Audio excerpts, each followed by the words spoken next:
Hello, everyone, and welcome to Grip Blocks, Foundation Disc Golf's weekly podcast. I'm Hunter, joined by Trevor this week. Connor might join us later in the show. He's at an appointment. I don't know what time he's coming back. But super exciting episode today. We delayed the release of this a day because I was at the Music City Open, and we wanted to not just like throw in me recording something from my phone and mix it in. We figured it was better just wait a day, and then I'd be back and we can just do it normal. Yep. So that's what this is. So I have a lot of stuff from Music City. We'll talk about the new Teepads, the standard Teepads. A lot of people were asking about that. I got some notes from being on the ground. We'll update the manufacturer, cup standing, a little Trevor's trivia, the first step towards disc golf gambling. We got to talk about that, and then we will tackle our top 10 is the goal here.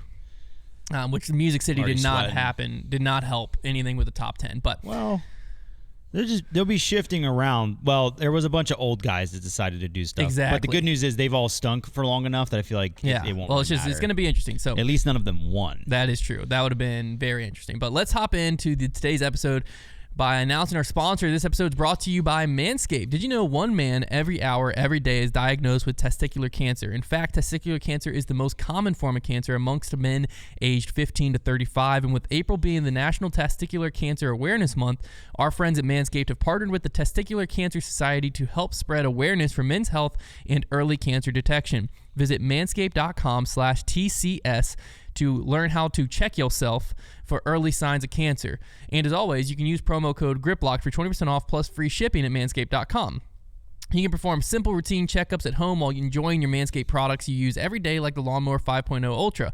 The Lawnmower 5.0 Ultra features 2 interchangeable skin-safe blade heads, a standard one for taking a load off the top, and a new foil blade for going smooth and sleek. With dual LED spotlights, you'll achieve better visibility, making every trim more precise and hassle-free. Don't like making a mess? This thing is waterproof, so you can shave in the shower, the bath, or in the ocean if you want. And you can bring this trimmer wherever you go to, thanks to its wireless charging capabilities and travel lock feature.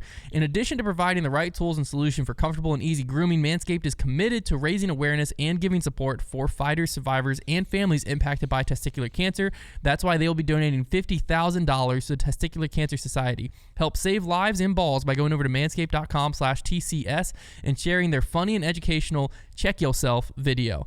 And while you're at it, grab 20% off plus free shipping with our code GRIPLOCK to support the show while you're at it. So thanks again to Manscaped for being one of our, actually probably the longest supporter of GRIPLOCK. Yeah, has to be. Yeah. So the Music City Open went down this past weekend. On the MPO side, we had Simon Lizotte taking it down, Paul Macbeth coming in second place there, and then we had Ricky Wysocki and Chris Dickerson tying for third. On FPO, we had Kristen in first, Holland Handley in second, and Henna Blomroos rounding out. You don't the top have to three. mention anybody else after the first two. Yeah, well, it's just we always do for 1, 2, 3, but it was 1, 2, 3. There you go. Yeah, that's better. So Kristen is at 13 under, Holland Handley was at 9 under, Henna Blomroos was at even. I mean, to be fair, it was tied up after 2 rounds. Like Kristen ended up winning by 4, but I mean it was just a Kristen and Holland show. Yeah. And once Kristen, so she was down. Is this year or last year? Oh, this is this year. Yeah. Okay. She was down 4. You know what's interesting though is the link to I was looking for a bunch of different tournaments yesterday, and if you click on Open at Austin on the Pro Tour website, it takes you to last year. So yeah, no, it can get confusing. You got to stay on the lookout for that. Well, also if you search PDGA Music City Open, which is like how I was trying to get here, it always brings up 2023. So that's why I was just like, did I just bring up the wrong one? But no. So Kristen was down 4 after round 1, tied it up after round 2. In my opinion, I kind of already felt like it was over after round 2. I was only tied. I understand that. But when Kristen's already done the chase down, then like there's nothing left. So you got to really step on her throat. If you get a lead on Kristen, you've got to extend the lead. Yeah, you need to have it by like 6 going into the final round. Yeah, but she didn't. So end up winning by 4. 13 under to 9 under, and like we said, then Henna was at even, and there was even a gap after Henna. I would say, Ella. great battle up top there. Man, I wish any of the rest of the field mattered out there. To be fair, Owen Scoggins wasn't there. Missy Gannon not there. We felt it. Yeah, you could definitely tell. You could definitely tell. But yeah, it was a 2-horse race, and as long as Kristen plays solid at Champions Cup, she should be the first 1,000 rated FPO player. Yeah, I was gonna say it feels like she's on the stretch. The fact that she was able to hold 999 last update I feel like she's on the run right now. That's going to get her to 1,000 rated. Yeah, because she went 1,003, 1035, 1012, but it's all about Champions Cup should go in before the update happens. So which I feel like that should work somewhat in her favor, just because that course is so difficult that the bottom of the field is just going to get pooped on. Yeah, you would think. But also not a ton of OB. Because, it'll finish up on April 28th, so it'll go in on this next one. But I like Kristen at Northwood. I think she's going to play that course just fine. I mean, how'd she do at Ledgestone last year? Did she play Ledgestone last year? I don't know. I think that was during the stretch she was gone. So when has she played Northwood before? Because that was one of the Elite Pluses that she missed. Let's go to 2022, see if she played Ledgestone. I don't know if she's ever played Ledgestone. Dude, that's an interesting here it is. Yeah, she came in third in 2022. Oh.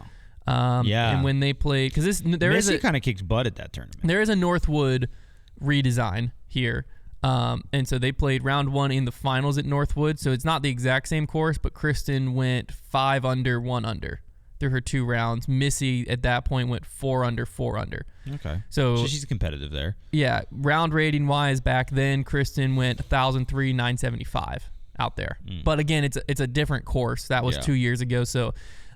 You do like Kristen at North. You like Kristen at every course. Yeah, say Kristen Tatar is kind of like Scotty Scheffler. I saw a bunch of tweets after he just won his 4th event in 5 starts. And no, she's like Nelly Korda. I mean, that's better. She's won 5 of 5 right now. It's closer to Scotty because Kristen hasn't won 5 of 5.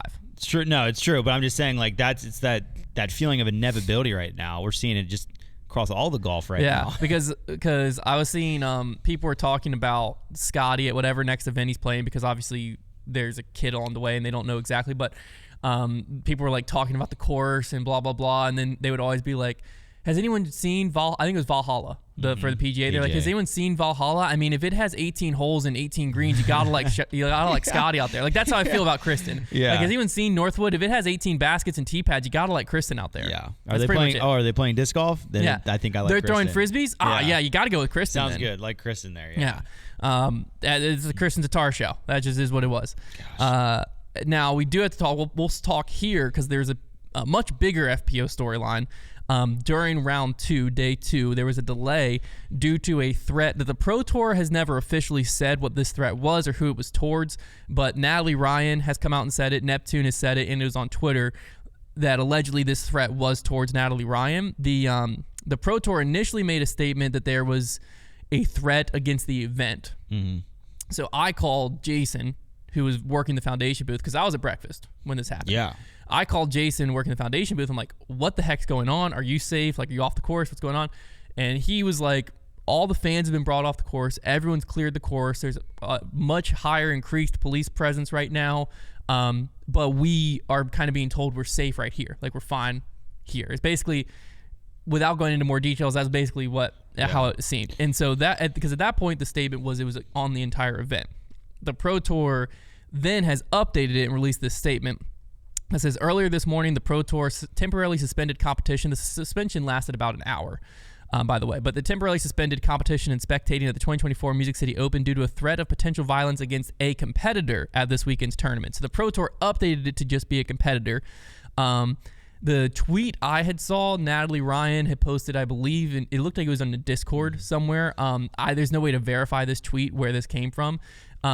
So because Natalie was claiming it was a threat of a mass shooting. Allegedly. The Pro Tour, that was the claim. The Pro Tour is claiming that this was the type of threat was unspecified and made no specific mention of harm to any other person, but rose to the level of threat at which the tour staff began initiating safety protocols. Yeah, I can't imagine. So what this exact threat is, who knows? It must have been pretty intense. The problem with like the social media and all that stuff is like you're going to get so many threats of some sort, and the problem is like you have to take them seriously. You have to take them serious, yeah. Because the one time you don't is the time it will be. Exactly. But I have to imagine that the nature of this one was probably pretty serious because, obviously it was enough for them. I mean, there's been a lot of hate thrown in that direction, but this was enough for them to shut down the whole event. I was a little freaked out because I just saw it. Somebody posted it in like our group chat, and I was like, oh my gosh, like I hope everybody there's okay, because I just had no idea like anything about it at the time. Luckily, it seems like nothing ended up happening, which is obviously what we wanted, and that they were able to handle it pretty quickly. that it didn't delay the tournament too much, which is great. But yeah, definitely pretty spooky. Like, yeah. Never want to see that. The Pro Tour said, based on preliminary guidance from the Metro Police and in the interest of safety for players, staff, volunteers, spectators, and vendors, the Pro Tour suspended the competition and removed all individuals from the area while it was assessed. After assessing the situation with the Metro Police and local tournament staff, additional security measures were deployed on site and play resumed at 11 a.m.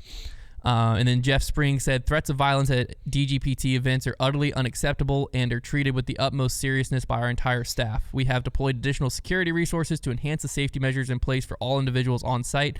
Those measures will be in place for the remainder of the weekend. I want to thank local law enforcement and local tournament staff for their prompt and professional response. Furthermore, I want to assure players, spectators, and fans that we are continuing to practice vigilance. We are in continued communication with both Metro and Nashville Police Departments, who continue to investigate the situation, and we will continue to coordinate and cooperate with both entities in full. So play resumed about an hour and a half-ish after it was stopped, and we had a video. I believe Robbie C was out there, and he went and walked with the chase card, which is the card Natalie Ryan was on, and there was like police presence on the card. So that farther backs that this was directly against Natalie Ryan, but as the Pro Tour, the only official statement never really pointed at like which competitor this was. Yeah.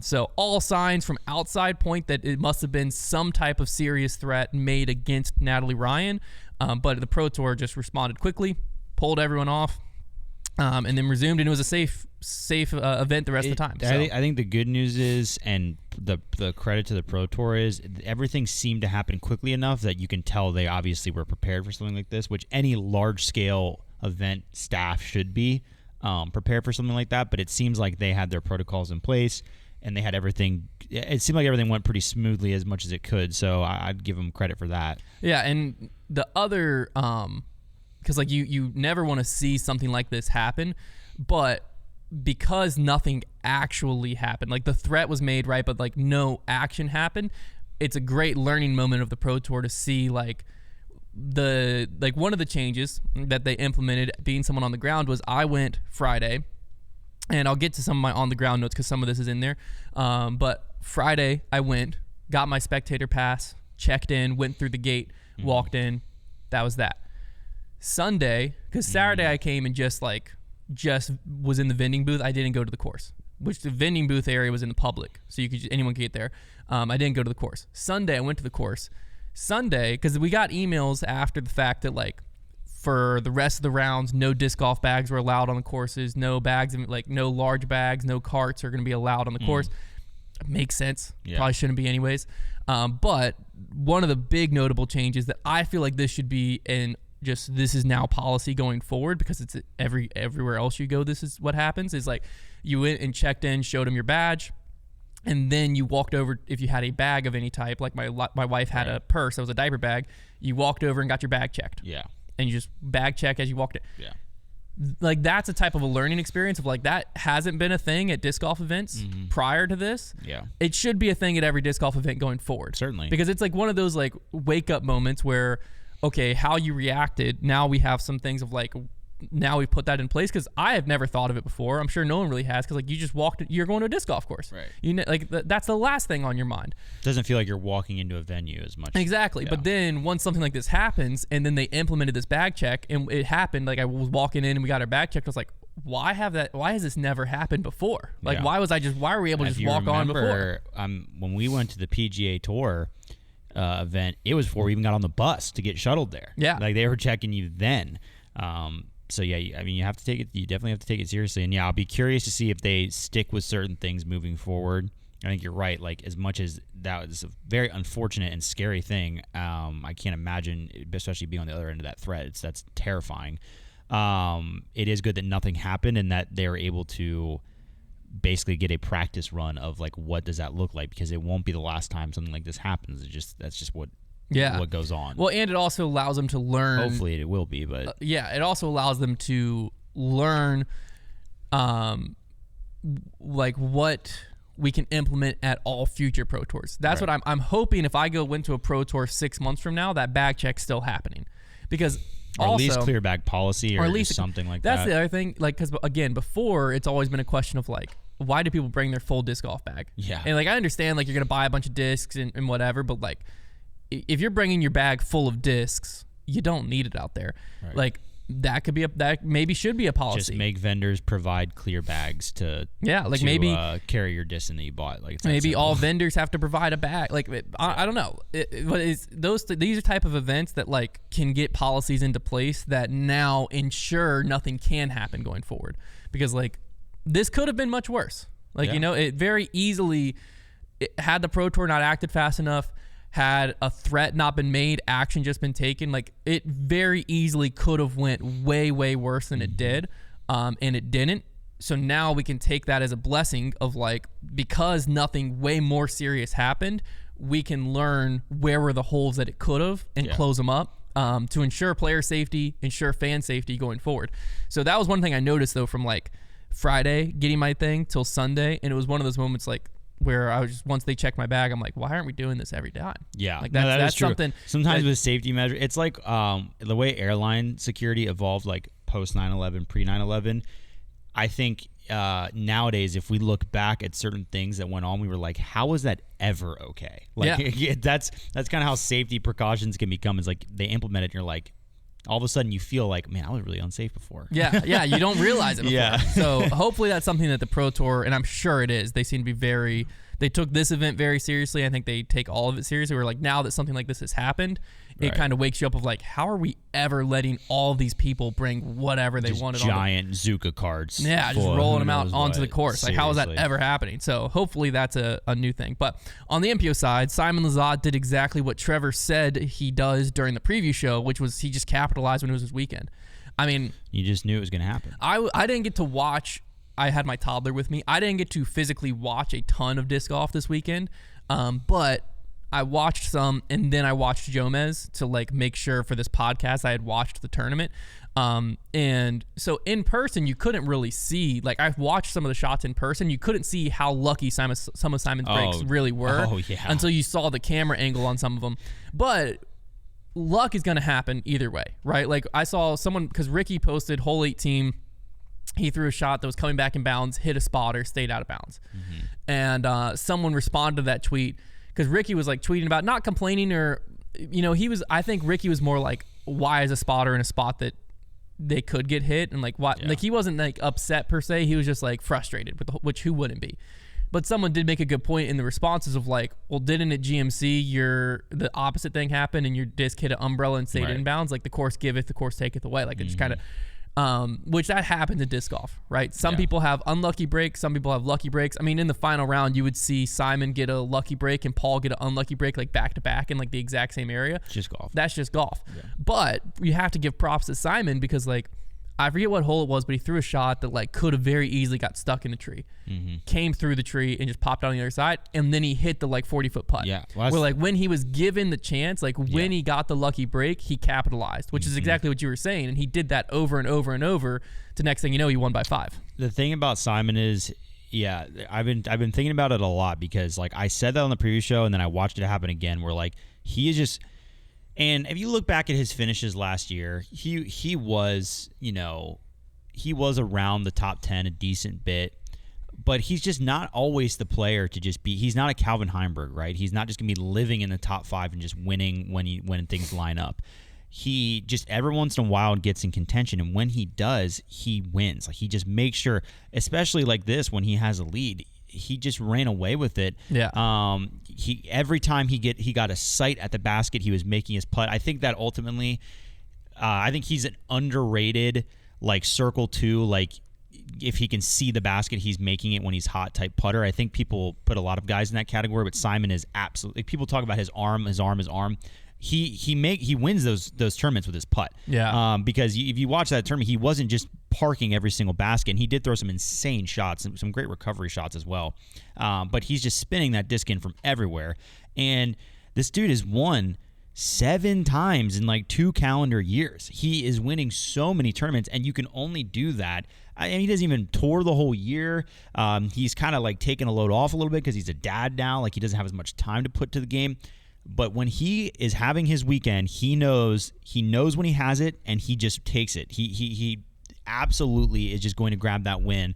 If you see that guy going into the final day with a lead, it feels like almost a certainty right now. Yeah, which the stat you just brought up, Statmando tweeted this, said most MPO major/elite wins since May of 2022. You have Simon Lizotte at 7, Ricky Wysocki at 6, Gannon Burr at 5, and then Anthony Barella, Calvin Heimberg, Isaac Robinson all tied at 3. Now, ABs are all this year, 2024. But still, since May of 2022, so basically 2 calendar years, Simon is the winningest player over that time frame. And that's what I'm saying. He will not get thrown in the category most of the time. I mean, he was in the player of the year running a couple years ago.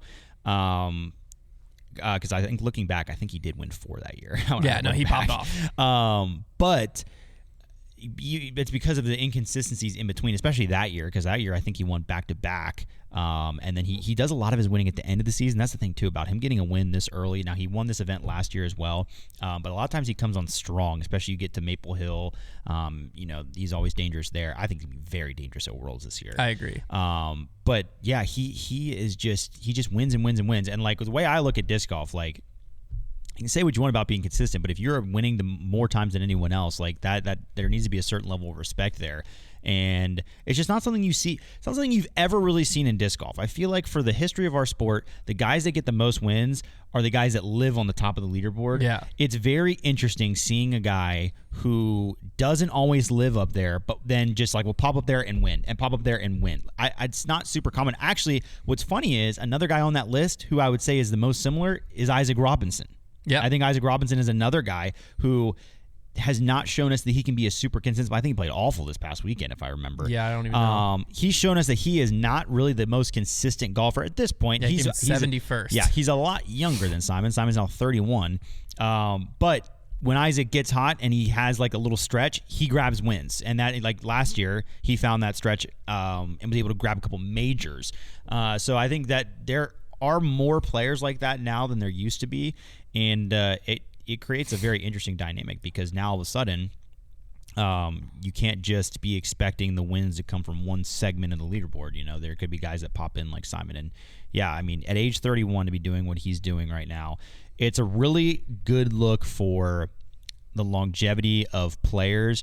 You know, we're getting into this era in disc golf, I think, where we are going to really see firsthand what disc golf player longevity looks like, because this is the superstar generation of like 2012 players.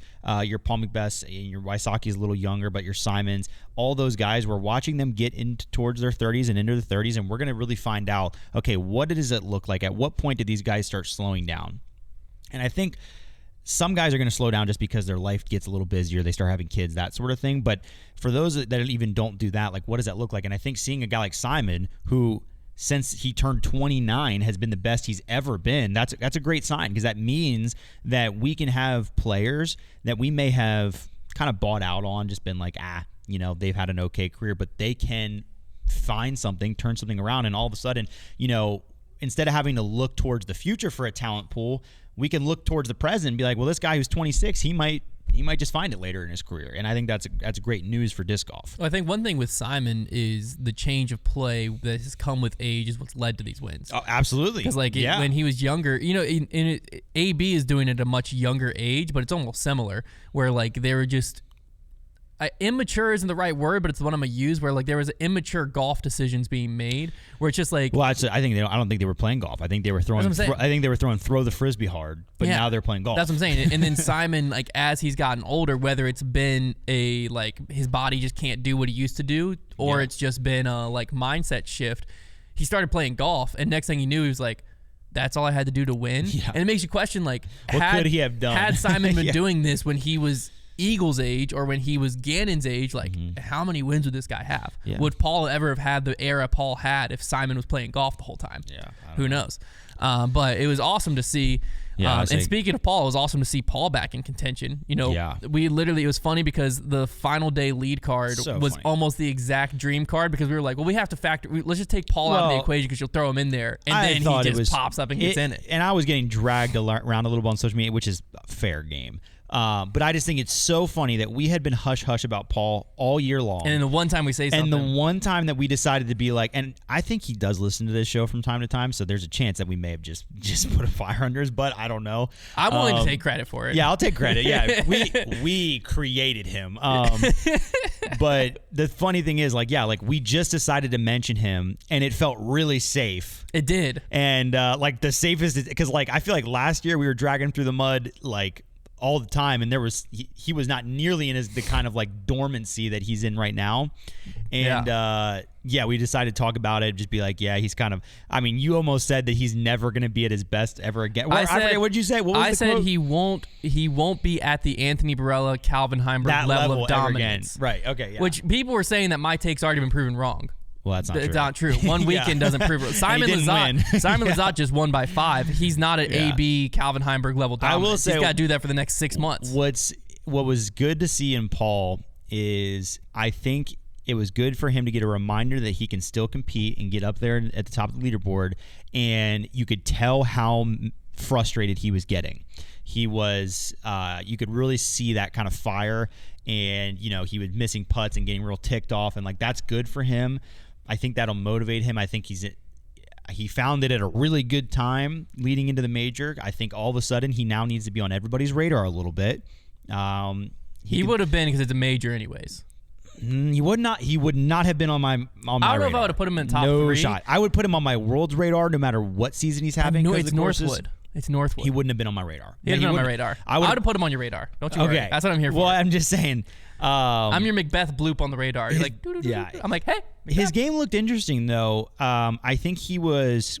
What's really fascinating is that it was such a forehand dominant course, and like people, that's why I'm gonna give Calvin the pass, because he finished like 32nd, but you needed a forehand out there. Yeah, and people said that beforehand. And I think maybe that played to Paul's advantage, because I think he's been throwing a lot of forehands with the shoulder injury. So I'm gonna be really curious to see if this continues. I think this event was a little. I mean, look at you see Big Germ up there as well, another really good forehand player. I think this course sneakily played very forehand specialist strong. Chris Clemens was up the leaderboard, and I'm wondering how much that has to do with Paul's success, because he threw the backhand fine. His putter obviously didn't come alive in the last round, but it was good enough to get him where it was. But he still looked, I think the good news for him too is he looked very incomplete on that final day and was still able to take second place solo. Yeah. So I think there's still more there for him. But yeah, I'm going to be very curious to see. I think this tournament sneakily played very, very forehand friendly, and I think the leaderboard looks a certain way because of that. You know, Ty Love, like pretty high up on the leaderboard as well. I think Hebenheimer has a good forehand too. I don't know. Maybe I'm misreading that, but I think that was definitely a factor, because like that he was throwing the forehand pretty well. He was. Well, because going into this event, we know there was 2 guys that I had mentioned like this is a key event for going into major season, which was Ricky Wysocki and Paul Macbeth, and they went 2-3. So it was I think I still stand by. I think this was a very important event for them to like continue, because Ricky's been building momentum. Paul needed to wake up. Both of them, that happened this weekend, and we're going to Northwood, where both of them are so comfortable. Northwood is so up for grabs. Like, who knows what's going to happen? 4 rounds at Northwood. The way that I will say this tournament did come at a very great time to just shake things up, because we were getting a little comfortable with like AB, and granted, a lot of credit to AB, because he climbed that leaderboard. Yeah. And instead of a tournament where we were all going to be like, oh, there it was, it's like, nope, he took 7. He took 7, just fine. He played a great final 2 rounds.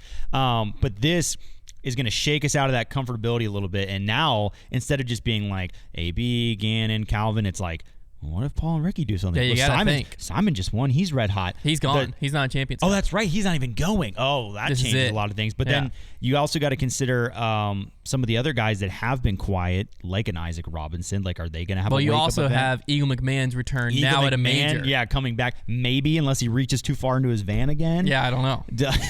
I mean, yeah, Simon, I forgot he's not even going to be there. Yeah, I ran into Simon at the airport, which I can never remember. I've met Simon, but I can't remember if I've met Simon like...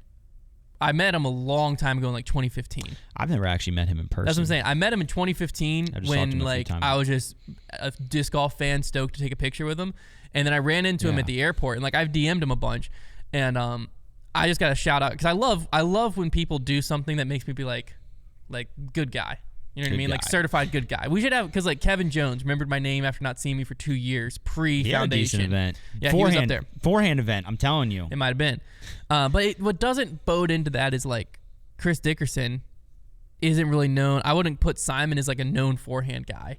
No. And there's definitely some, like Niklas, same thing. I wouldn't put him as a known forehand guy, but he does have a I would say one. Simon, Nicklaus, and Dickerson are three of the best turnover players. They are, and Dickerson's turnover was on. And listen, before I'm just picking at straws with that narrative because, granted, anybody who doesn't have a good forehand is typically one of the best turnover players in the game. That's why they're able to finish well without a good forehand. But I definitely saw a lot of it. James Conrad, 66. That plays right into your narrative. Right into my narrative. Let's cherry pick that one. Yeah, we can just cherry pick what we want. But anyways, Simon saw him at the airport. Okay, he was getting Chick-fil-A. He was carrying his guitar case, which was awesome. He had carrying it on his carry-on. 2 guitars now. Which he said like he was super excited, like that he cared more about this event because he wanted another. That's actually I would say that's actually maybe my favorite narrative, that Simon's going to win this event every year just because he wants the guitar. Like Simon only cares about winning guitars at this point. He signed like $1 million contract. He just wants guitars. I didn't see the Kristen guitar meme again. That one should have came back. Wait, what was the Kristen guitar? You just call it Kristen just guitar. Kristen guitar. Yeah, it's too easy. It is easy. Anyways, so I said like he was in the Chick-fil-A line. My wife and I were eating Chick-fil-A, so he like walked over and I said hi to him, and then he said hi to Luca, my son. And Luca like got really shy, and then Simon was like, "Oh, it's okay. Mine would do the same." He goes, "His name's Luca, right?" And like just knew Luca's name. I was just impressed. Like I mean, he's a listener. Yeah, I was just when he said that, I was like, "Holy cow!" Simon's a real one. That's impressive. Yeah. He was very, very nice, and then just ate his Chick-fil-A. He's one of our most loyal. Flew home. One of our most loyal listeners. Yeah. I wish some people. Like I feel like there's like Simon has like basically everybody's a Simon fan in disc golf. Maybe Simon needs to be our bridge to all the haters. I will say, I got to clarify, speaking of Simon and hate, I got to clarify some stuff on Twitter because people were taking stuff all kinds of wrong ways. So I don't even know what this original was in response to. Okay, but we delayed Grip Locked. So I said, just got back from Music City, tune in tomorrow to hear all about it. This person was being nonsensical. This is a Twitter troll. Yeah. Very, disc golf Twitter troll. I can't say Twitter troll. That's very hard.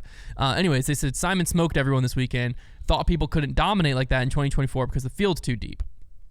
Okay, so kind of two different points in there. Okay. So I'm trying to I was attacking people can't dominate 2024 because the field's too deep because like the field is deep, and so I was like, okay, so I said, all right, I'll bite. Simon won by 5, which brings the average win margin so far 6 events into this year up to 1.67. Hit him with it. That's the average. So, like, people aren't dominating. You can't dominate. I think FPO is like 12. Yeah.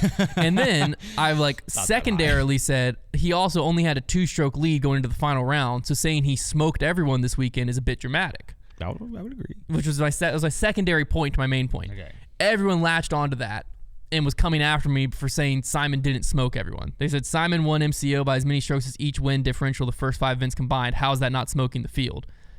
And so I responded and said he smoked in the field in the final round, but a 2-stroke lead going into the final day isn't quote-unquote smoking the field. That's why I said smoking the field all the weekend was a bit dramatic.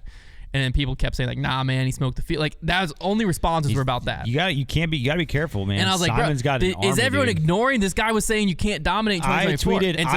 I tweeted something and that guy responded to because I tweeted it's like something about this is the thing about Simon. He always takes advantage and that same person said, oh, but I was told AB and Gannon were going to win every single event this year.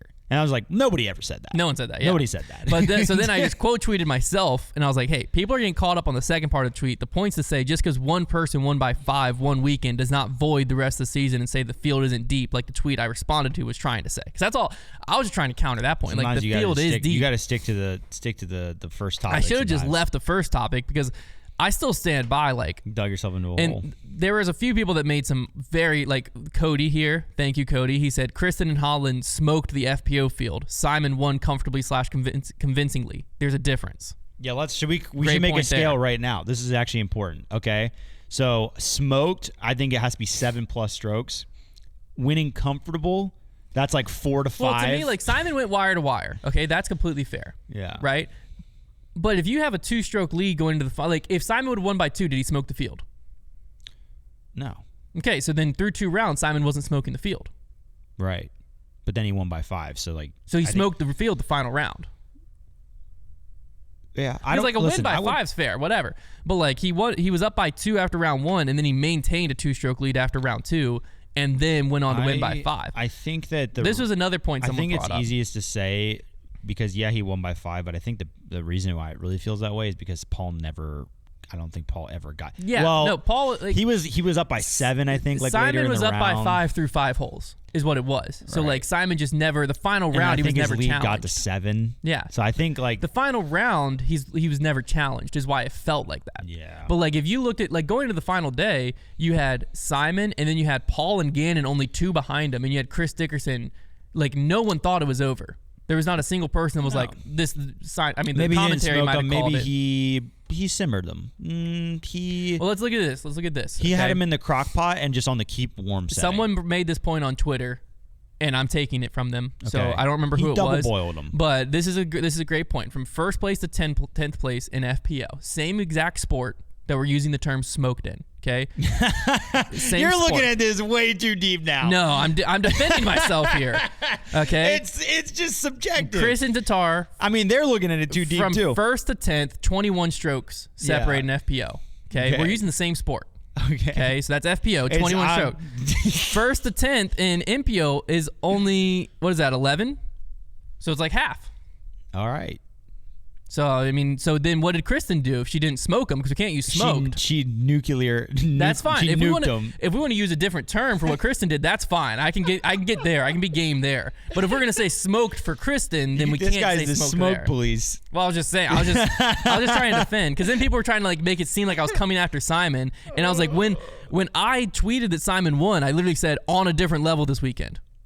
But he didn't smoke him. I He's didn't on a say different smoked. level. I didn't say smoked. He's on a different level. I would have said smoked for Kristen, because Kristen and Henna smoked the field. You guys got to be careful with the smoke word. Yeah, Big Hunt. it's like when I said surprise last year. It's the same exact thing going on here. When I said It was shocked versus what did I say? troubled. You said troubled.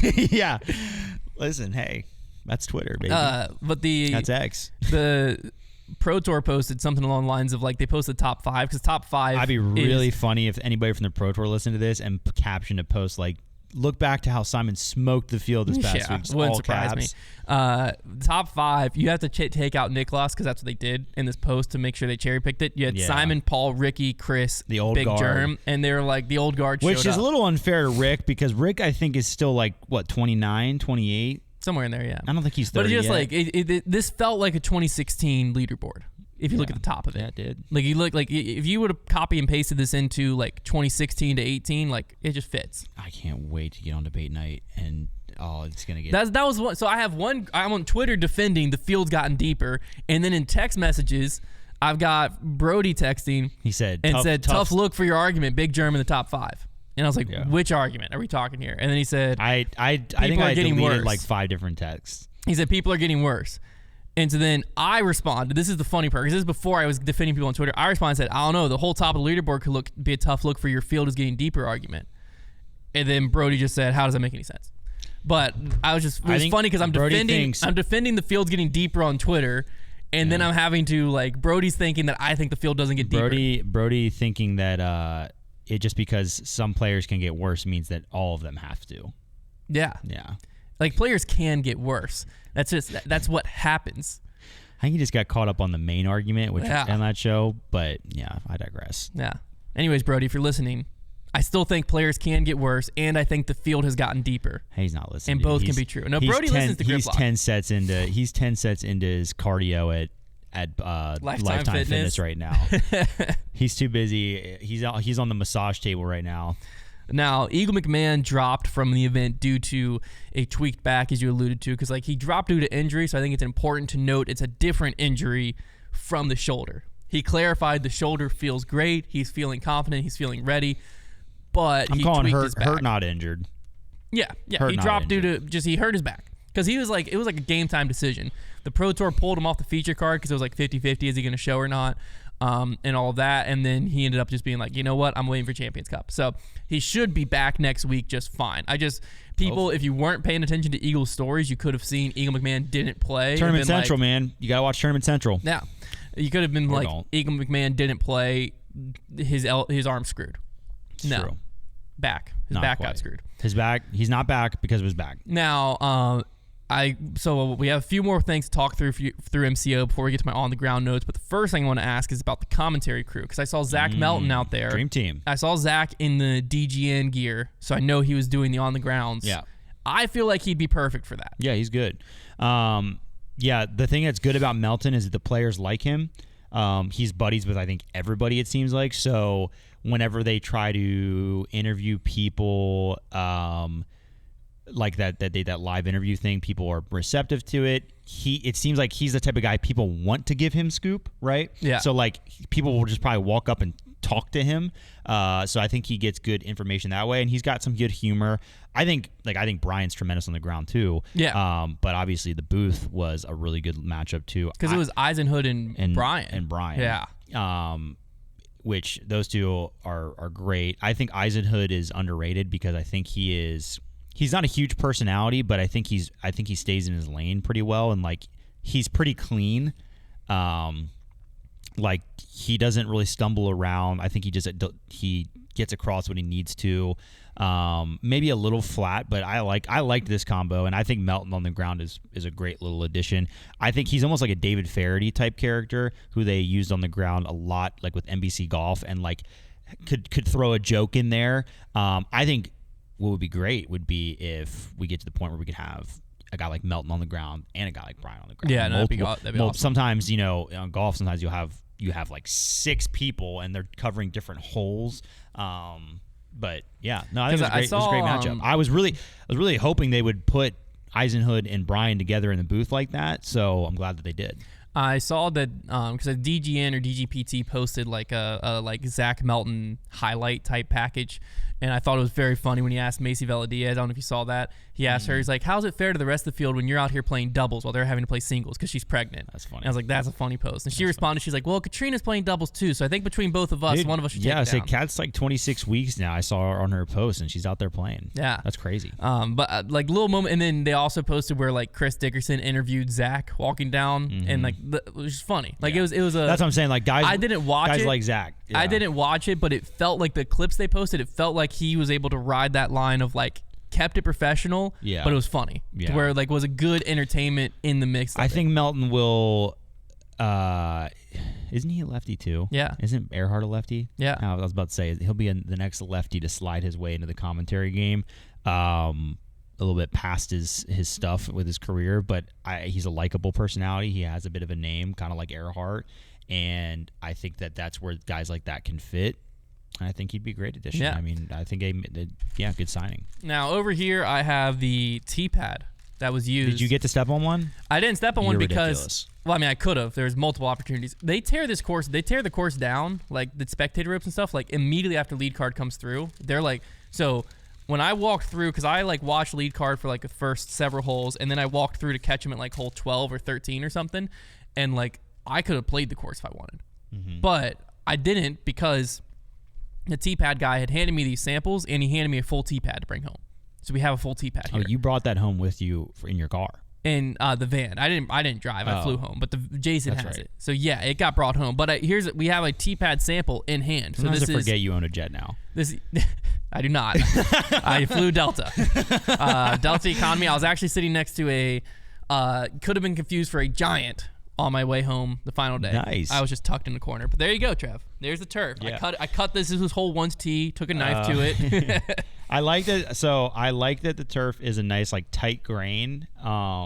It's short. It seems fine to me. Like I said, I was telling Hunter this beforehand. If I'm the Teepad company, this is a very small part of the equation when it comes to a Teepad. You got to have a good surface, and I think this is a good surface. But what really matters is what is done underneath that. Is it level? Is it steady? Is it going to over time dent? Like, you have people who do gravel under there, and sometimes they erode.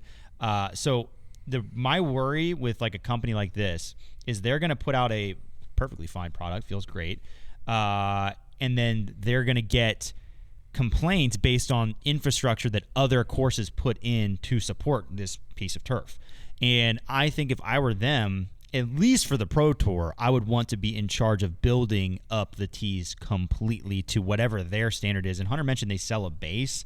Yeah, it looked like on their site they sold bases and stuff. So like that, I think that is a way larger part of the equation than just the turf you step on. Well, I think so. Because that's pretty hard to mess up, like as long as you know what you're doing. You think. So this has been used at this year Waco, Jonesboro, now here, and another reason I didn't step on it is I found out this is the turf at Ivy Hill, which is I've went and used. It's the new turf at Ivy Hill. No, I haven't used it. So I checked it pre-collegiate tournament, and this stuff's great because one of the keys I think with disc golf turf is like if it has a directional, like this is like very interlocked, like these don't have a direction, if that makes sense. It's the Bermuda. Turf. But if like ones that have a direction can like over time get worn down and become slick. This you feel resistance both ways, which I think is very important to where like that helps with the longevity where if it's rainy, muddy. Is the whole surface that light? Yeah, like the entire. Because what's interesting, like the heat, I just like the turf we have right at the warehouse, right? Well, where it takes like multiple men to carry. The difference is there's no rubber filament. Yeah, and the reason you have that rubber in turf is mostly for padding, for cushion, to reduce concussion, and it also kind of also levels the surface because your grass can get all bent around, and that is what you rake to kind of like level it out. So I will say the most interesting thing is like those turf surfaces are meant to last a really long time because they rely so much on that rubber that like you can just add more, rake it. These are just relying on the fibers of the grass, which are just kind of stitched into this surface beneath. So I'm curious to see how quickly these will wear out. I have no idea. Because like if I do that, like I'm going to get pieces that fall out. So if you're just throwing and throwing and throwing, I would be interested to know over time how much they wear, and then like you got to replace the whole Teepad. There's no way to I have no idea. maintenance this turf. Now I will say the Teepads. The Teepads. We're not doing an ad read here or this anything. This is turf management. But let me just okay. Listen, whenever we get the standardized baskets, which oh my gosh, did you see some of the spit outs? Holy cow! Yeah, the veterans baskets were thrown. I think the veterans are the anti-prodigy, dude, because the chains are too light. Yeah, I'd say they throw out like good putts. I mean, I was holy cow. The one, who was it that almost had two? I think it was Antela. Had some that were just. He had one chuck back at him. Paul had one that was like hilarious, like just dead center. Just see you later. One 5 foot by 10 foot Teepad is $250, which isn't that bad. So like if you just have to replace the top surface, that's not that ridiculous. Now if that's once a year, it depends on how often. That's pretty bad. If it lasts you 5 years, that's not bad at all. So I don't know, but hey, I brought it home. And no, the turf, like the full Teepad, I literally just like you just picked it up, like it was 10 pounds. Well, that is nice that they're easier. Like I feel like I could order those, just put them in myself. Oh, definitely, yeah. Well, we might put one in our store. Okay, so on the ground notes here, just some things I noticed being on the grounds. Okay. At Music City. First off, Macbeth effect, very real, because again, stacked lead card. So everyone, that was one good thing, and why I saw some people commenting about like. It seemed like there was a big gallery at Music City. Everyone was watching one card. I would say drone shots. Now you tell me what you saw. I would say drone shots. It looked like 200 to 300. I would guess 4-ish. Okay. So there was always people in the vendor village. Yeah. AB had a solid 20 to 25 people on his card. Good looks. And there was people spread out. And the way general admission worked is like, which I'll talk about this in a second, but like you couldn't see. Pretty much every hole had some part you couldn't quite see. Okay. So people were being picky and choosy. So like, while I would say 95% of people were watching lead card, not everyone was on one hole. Okay. So like hole 1 and 3 were back to back. Most of general admission didn't go to hole 2 because you could have, but it would have been very tight. So instead, people just jumped to hole 3 to try to get in the front. You know what I mean? So it was a lot of like jumping. So the gallery was split a little bit, but it was a solid gallery. I was impressed. There was enough people out there that you didn't feel weird if you were cheering. You get the Alabama crowd. Tennessee is a big disc golf place, so it makes sense. But I will say somebody dropped a best. I think it was one of the commentators, might have been Brian, dropped a best Tennessee disc golfer ever label on Dickerson. I mean, who's to argue with it? The man with 3 United States championships. Oh, Shoestrick? Does he claim Tennessee, though? Or does he claim Georgia? What the heck are you talking about? Oh, he lives in Georgia now. Yeah, well, that doesn't mean he's like born and raised Tennessee. He's like he's a Tennessee Vols fan. I would claim him Tennessee. I'm just saying that could have been. Will Shoestrick's my Tennessee goat. That's a good argument. That's a good tweet. He's my Tennessee goat. I think it's hard to argue against him. I mean, has Chris ever been the number one player in the world? Chris has 2 Disc Golf Pro Tour championships. He's playing in a tougher era. He's got 2. He has a U.S. title. He just has 1 major. Yeah. That's the problem. It's the 1 major. If Chris had 2 majors, I'd probably... Nope, 2. Champions Cup and USDGC. Oof. I'm still going to give it to Will because I love Will. He has Champions Cup and USDGC. If he gets a 3rd one, though, I'm sorry. It's not going to happen. I think he only has 2. I think it's just Champions Cup But what I always have with Schustrick is the what-if argument, you know? But they were also saying his prime was special, man. They were also saying, like, some of Chris's stats, like, he's the greatest Tennessee golfer. Like, when he's in Tennessee is how I took that statement. I took it as, like, from Tennessee. Like, the guy, like, born and bred in Tennessee hills. Yeah, he has Champions Cup, USDGC, are his 2. He's had a good career. But then, yeah, I mean, he's got a lot of Pro Tours and stuff. So, anyways. Will's a goat. But, anyways, we had the Macbeth effect, though. What I was saying is you had lead card tee off. And like we said, you had Gannon Burr, you had Simon Lizotte, you had Chris Dickerson, and you had Paul. Yeah, a lot of fan favorites, okay? Yeah. Paul's roar when they announced him on hole 1. Different. Probably close to twice as loud. That's a good little reminder because I didn't know what that was going to be like these days because like I've been wondering the last few months just like is that kind of just like died down a little bit like what does this fan base still look like? It's like Tiger Woods. Yeah, you forget. Like you had everyone was so like, and that was also the thing I was asked about most in the vending booth was like everyone was just excited that Paul was in contention. So when Paul was announced, it was very loud.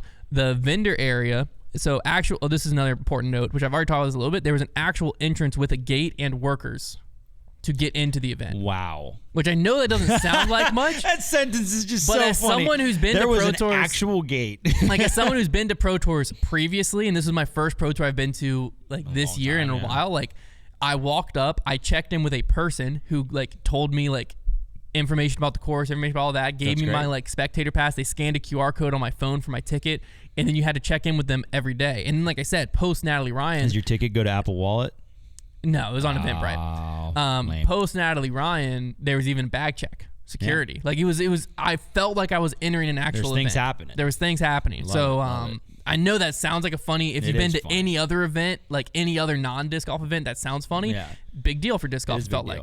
The vendor area was open to the public, which I liked. That's like you cool. didn't have to have a ticket to the event. And then you might get there and decide to buy a ticket. I like that. Good play. And it was also I think this is why they redesigned the course as they did. Although hole 18 kind of was cheeks.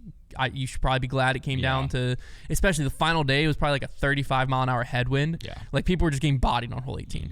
Mm-hmm. Anyways, it was right where everyone had to walk in. So it was like they funneled everyone to the vendor area. You walked through the vendors, which was great. Was it pretty busy in the vending village? Yeah. It was awesome. I got to meet a ton of people, ton of you guys who listen. I appreciate all of you. It was a great time. And I wanted to mention there was definitely a value difference from general admission to VIP, from parking to how much golf you got to watch. Like general admission was worth it because I paid for my general admission ticket. Worth it. I got to see enough golf to like. Well, I didn't because of my son, but had I, like, access-wise, I walked the entire course once. So access-wise to see all the holes, you got to see plenty of golf. But it was like general admission, we parked at a high school, and you had about a 0.3-ish mile walk to the course. So you had to walk. VIP, you parked at the course. Yeah. Then general admission, they had like 6 different areas you could get to, and all of them you could see like hole 1, you could see the tee shot and you could see the basket off in the distance, but you like couldn't get close to it. Hole 3 was similar, like you could see everything happening, but you weren't right in on the action. There were some holes where you couldn't quite see the tee, but you could see everything else, or some holes where you could see the tee, you couldn't quite see the basket. So like you saw plenty of golf, but you weren't watching every single shot. That wasn't going to happen in general admission. VIP, you were behind the card, more traditional disc golf gallery, walking with them, and you were watching every single shot. Right. So there was a definite value difference from general admission to VIP, which I know a lot of people have asked, like, is VIP worth it? What should we do? You know what I'm saying? And so, yes, VIP is worth it because, like, you could see most of the course with general admission, but like if you're going as a diehard disc golf fan, or especially like I want to see every shot AB throws this weekend, you get the VIP pass. So I think that was also an important thing to note on the ground, because from a distance it's easy to be like, just buy general admission. What's the like why do you want? But like the parking would have been like it would have been nice to have a VIP pass. Yeah. So sounds like it. Now let's update the I gotta get out Manufacturers to a Cup. Pro Tour. I feel like a fraud. It was awesome. I've been to a few majors now. It wasn't USDGC. Let's clarify. No, but that. like, I gotta awesome. get out there. I gotta get out to one so I can like have the perspective. Yeah, it was very cool. Which one should I go to? Comment below. There you go. Comment below. Des Moines. We'll send Trevor to one. I'm gonna go to Des Moines. Okay. Hey, I've heard a lot of good That's stuff what I'm saying. about that one. I low-key want to go to Des Moines. So Manufacturers Cup update after Music City. Discraft increased their lead over Discmania with Paul getting solo second and Chris tying for third, and AB was able to sneak into that top 10 with a tie for seventh. Simon Lazat's win catapulted MVP up 4 spots to 5th place, and Simon has now more points by himself than all but 4 manufacturers, and AB and Gannon are the only players to earn points every week this season, 6 events in. So you now have Discraft in the lead at 210 points, Discmania in second at 166, Innova in third at 59, Dynamic Discs in fourth at 35.75, which is important because MVP is in 5th at 35. Then you have Prodigy at 27.5, Westside at 19.5, Mint at 15, DGA at 14, and Latitude 64 at 8. It's a good reminder from Edwin that Edwin does this, right? Yes. It's a good reminder from Edwin that like AB and Gannon are the only 2 to be in there every time, because like that's good to know, to like be like, yeah, those guys haven't been outside the top 10 yet this year. Yeah. Now, how long will that last? That's insane. Before we get into Trevor's trivia, I do want to quickly mention, if you love the parts of Grip Locked where we go off on non-disc golf tangents, and you're going to love the banter. If you've never listened to the banter, previously it was a weekly podcast, but starting tomorrow, Wednesday, the banter will be a weekly live show at 9 a.m. Eastern every single Wednesday. You can tune in for random topics, fun challenges, games, and more. The banter is Foundation Disc Golf's one-stop shop for all things non-disc golf. You can find the live stream over on the banter's YouTube channel. We'll see you over there tomorrow.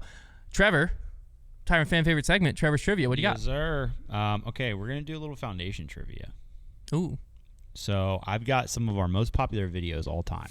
Okay. And I've got them paired up, and you're going to try and guess which one of the 2, we got 5 rounds of this, which one of the 2 has the most views.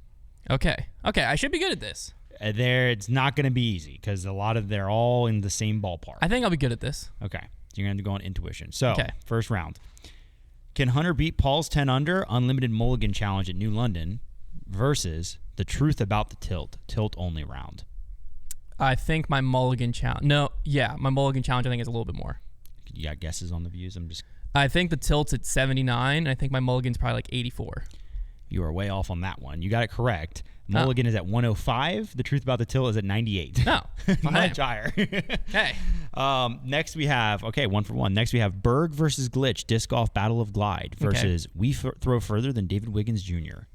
I think Berg versus Glitch is higher than the David Wiggins one. Any guesses on views for those? Okay, you call me crazy, but I think it's 79. I think Berg versus Glitch is 79. Berg versus Glitch is 93. Okay. And We Throw Further Than David Wiggins is 90. So you're correct again. Hey. 2 for 2. Doesn't matter if I know the views. I will stop asking you about the views. Yeah, it doesn't matter if I know the views. Okay, let's even go 3 for 3.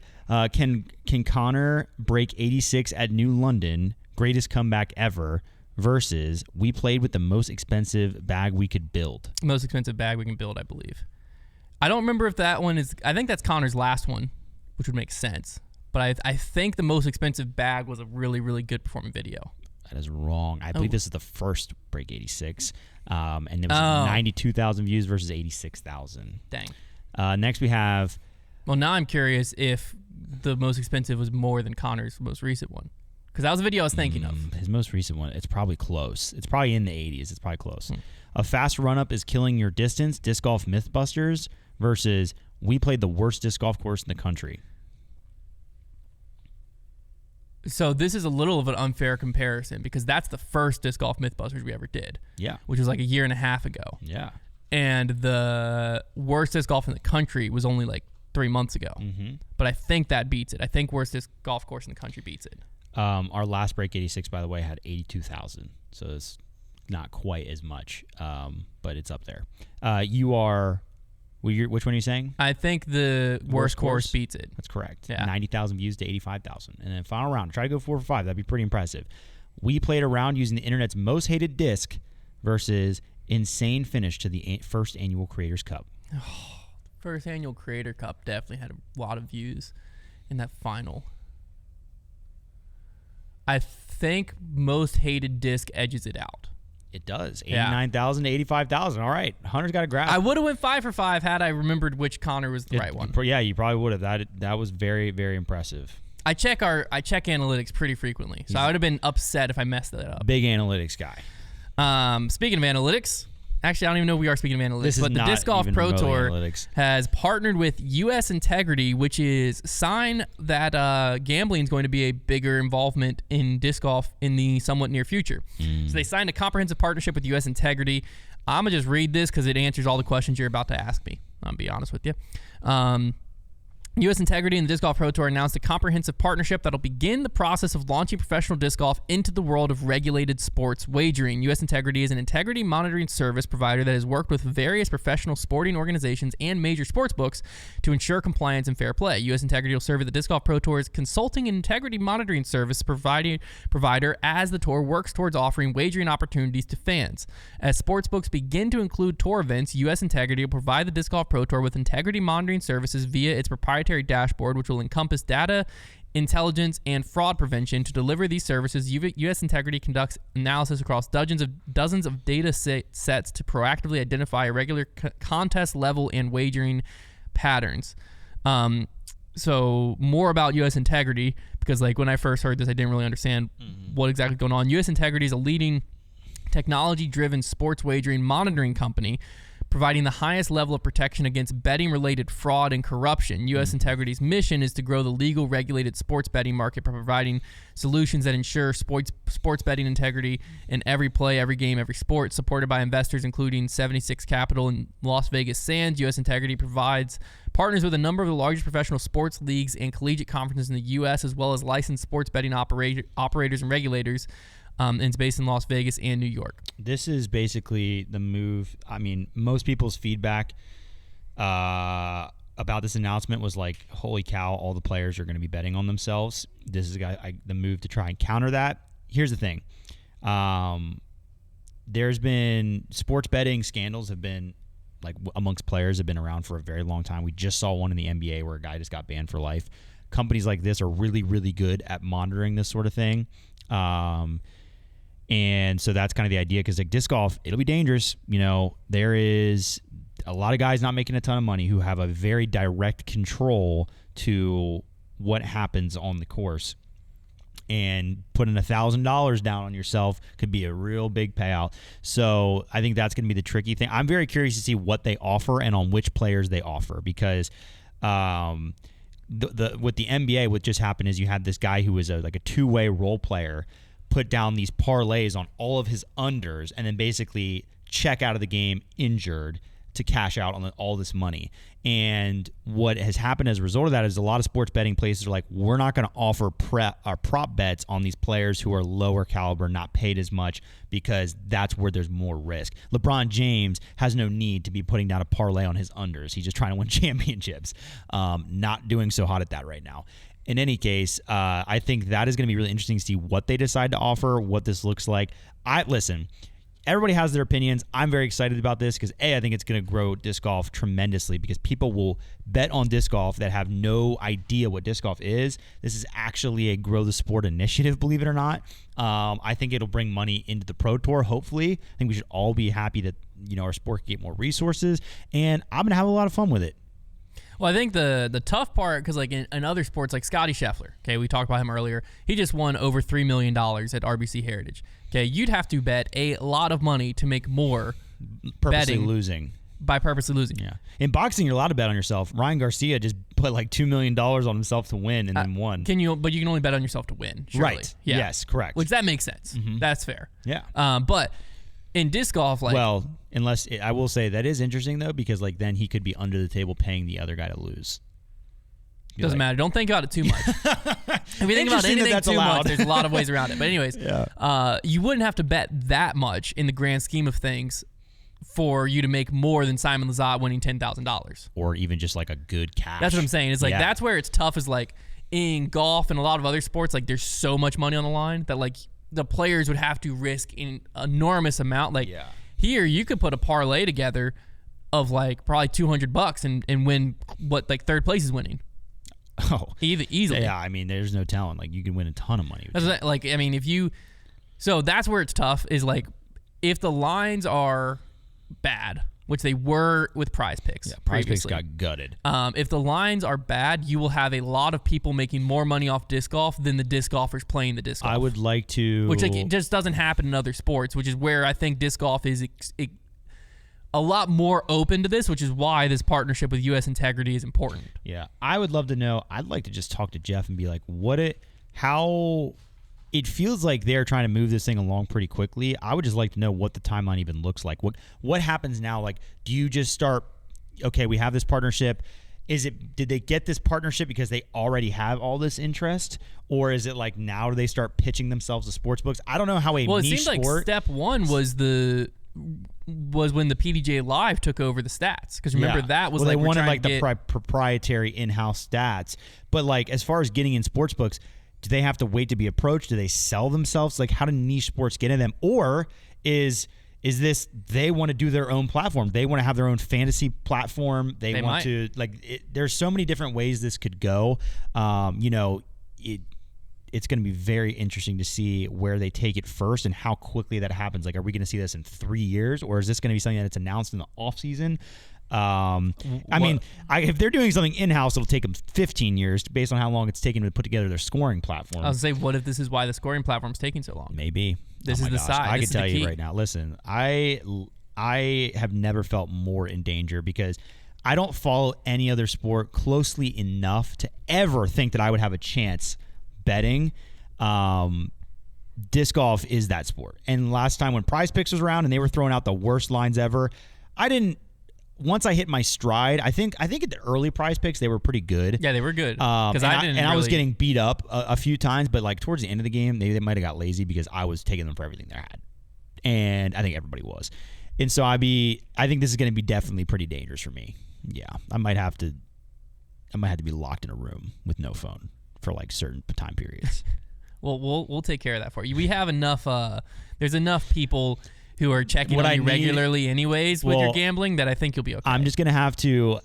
What the heck does that even mean? I don't gamble. No, I'm saying our patrons. Our patron ask every week how your gambling's going. I have not placed... The last bet I placed was on March Madness. You've done this and it was to yourself. Free. You back yourself into this yourself. I don't understand why. No, what I'm going to do is I'll just start a gambling podcast, a disc golf gambling podcast, and I'll just use like 10% of the earnings to place the gambles to talk about. The gambles. Look, I don't even know the terminology. Place the gambles.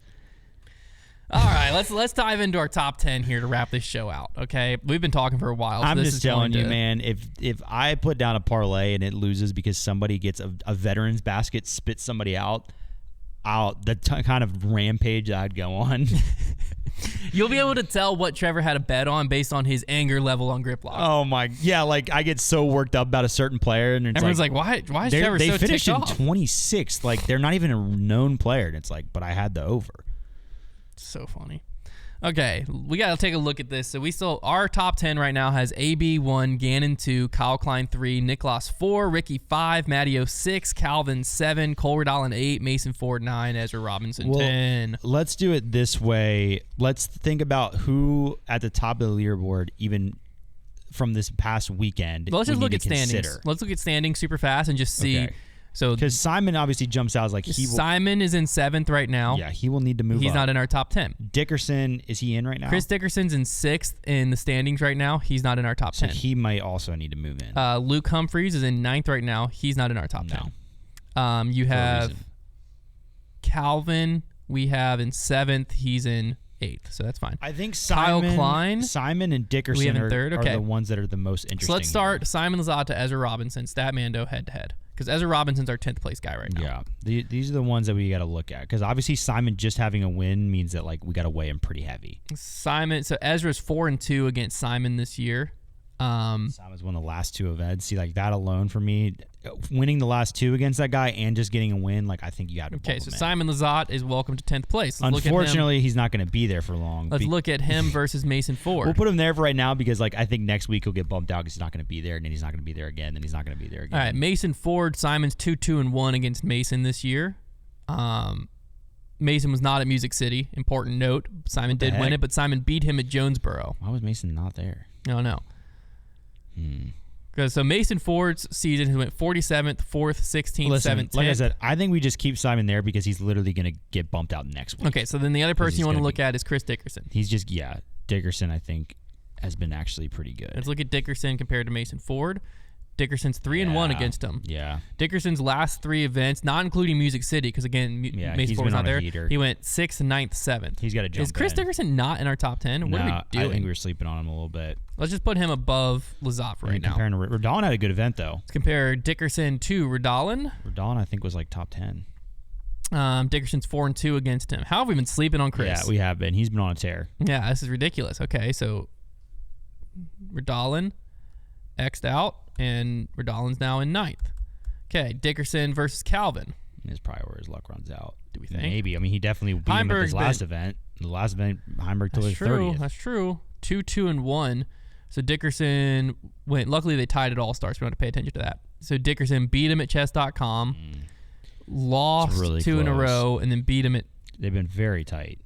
So Heimberg went 34th, 3rd, 2nd, 34th. Dickerson went 28th, 9th, 7th, 3rd. I'd give the edge to Dickerson. Yeah. I'd say he probably is going to stop right there.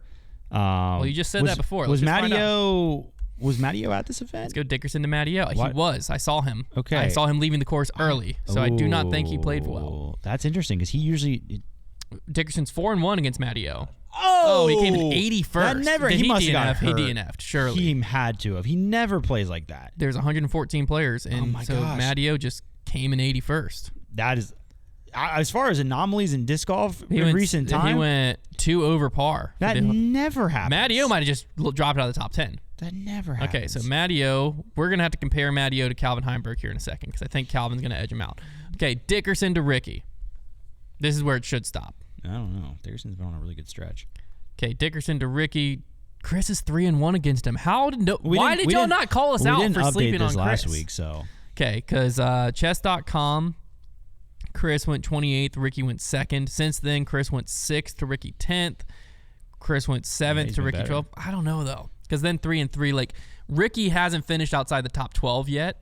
Dickerson has that 28th at chess. That's a while ago. That's a long time ago, though. It's not that long ago. The very first event of the season. Yeah. He's been better. Who hasn't played events? One of these two hasn't played all the events. Rick hasn't? Took a break, remember? That's right. Okay, do you want to give it to Chris? They both just tied for 3rd. Maybe just hold it there for I think we hold it here. Okay, well, let's go. Who would we need? We need to go Matteo to Calvin Heimberg is who we need to go to. Yeah, that 80th is a pretty gross blemish, which is unfortunate because like that his whole like reason he always stays in the top 10 is because he just doesn't mess up. Calvin's 4-2 against him, even with that blemish. Because like prior to that blemish, he's been so good. Like he's been a guy that you could hold there. I think Calvin's 34th finish jumps him over Matteo. Yeah, no, I think Matteo might need to move down pretty significantly here.